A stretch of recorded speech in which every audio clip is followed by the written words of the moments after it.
సంపద సృష్టిస్తాననే వ్యక్తి 87,000 కోట్లు ఆవిరి చేసేశారు. మీరు నమ్ముతారా? ఖచ్చితంగా నమ్మి తీరాల్సిందే. పైగా 1,00,000 కోట్లకు పైగా సంపద సృష్టించే ఒప్పందంపై విషం చెంబారు. మీరు నమ్ముతారా? ఖచ్చితంగా నమ్మి తీరాల్సిందే. సెకీతో జగన్ సర్కారు చేసుకున్న సోలార్ విద్యుత్ ఒప్పందంతో 25 ఏళ్లలో 1,00,000 కోట్లకు పైగా సంపద ఆదా అయింది. కానీ ఇలాంటి ఒప్పందంపై కూడా అబద్ధాలు చెప్పి విషం చిమ్మి ప్రజలను తప్పుదోవ పట్టించే ప్రయత్నం చేస్తున్నారు చంద్రబాబు. ఎక్కడో అమెరికాలో అదానీ కంపెనీపై ఆరోపణలు వస్తే దానికి జగన్కు ముడిపెట్టి చంద్రబాబు ఆడుతున్న రాక్షస క్రీడకు జగన్ ప్రెస్ మీట్తో చెక్ పడింది. అసలు ఈ దేశంలో ఏ రాష్ట్ర ప్రభుత్వమైనా యూనిట్ ₹2.49 విద్యుత్ కొనుగోలు ఒప్పందం చేసుకున్న దాఖలాలు ఉన్నాయా? డైరెక్ట్గా solar energy corporation of India SECI రాష్ట్ర ప్రభుత్వానికి ఆఫర్ చేసింది. కేవలం ₹2.49కే ఒప్పందానికి ముందుకొచ్చింది.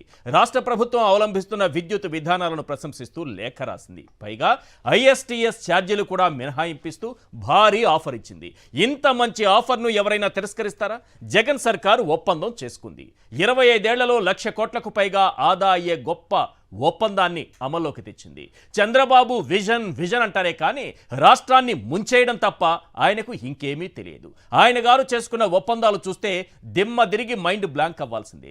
ఈ విషయాలన్నింటినీ వైఎస్ జగన్ పక్కా ఆధారాలతో ప్రజెంట్ చేశారు. సెకీతో ఒప్పందంలో అసలు ఏం జరిగింది? చంద్రబాబు ఈ రాష్ట్రానికి చేసిన ద్రోహం ఏంటి?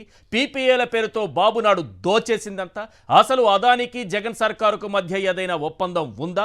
ఈ ప్రశ్నలన్నిటికీ జగన్ క్లియర్ కట్గా సమాధానమిచ్చారు. అంతేకాదు ప్రతి అంశాన్ని కూడా ఆధారపూర్వకంగా ఎవిడెన్స్ని ప్రజల ముందు ప్రజెంట్ చేస్తూ మరీ చెప్పారు. కానీ ఇన్ని ఆధారాలు ఉన్నా, ఇంత పక్కాగా ఒప్పందం జరిగిన ఈనాడు, ఆంధ్రజ్యోతి, చంద్రబాబు నాయుడు ఆ పార్టీ నాయకులు ఎటువంటి ఆరోపణలు చేశారో మనం చూసాం. ఇక్కడ జరిగిన ఒప్పందం రాష్ట్ర ప్రభుత్వం, కేంద్ర ప్రభుత్వం అనుకోండి. మూడో వ్యక్తికి ఎక్కడ ప్రమేయం ఉంది? కానీ సంతకాలు కూడా ఉన్నాయి. నేను మళ్ళీ క్లియర్గా చూపెడతాను.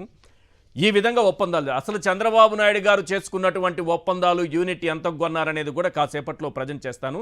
జగన్మోహన్ రెడ్డి గారు ఏం చెప్పారో, ఏం చూపించారో అది మీకు క్లియర్గా చూపిస్తాను. అంతకంటే ముందు మొట్టమొదటిసారి జగన్మోహన్ రెడ్డి గారు ఒక మంచి నిర్ణయం తీసుకున్నారని ఇప్పుడు రాష్ట్ర వ్యాప్తంగా వినిపిస్తున్నటువంటి అంశం ఏంటో తెలుసా? రోజు చెత్త, అబద్ధాలు, విషం కక్కే వార్తలు రాసేటటువంటి ఈనాడు, ఆంధ్రజ్యోతి 3 రోజులుగా 4 రోజులుగా రాస్తున్నటువంటి అబద్ధాలు, అదానికి జగన్మోహన్ రెడ్డి గారికి ముడిపెట్టి సెకీతో ఒప్పందాన్ని తప్పుదోవ పట్టిస్తూ రాసినటువంటి వార్తలపైన క్షమాపణ చెప్పకపోతే 48 గంటల్లో పరువు నష్టం దావా వేస్తానని వార్నింగ్ డెడ్లైన్ పెట్టారు.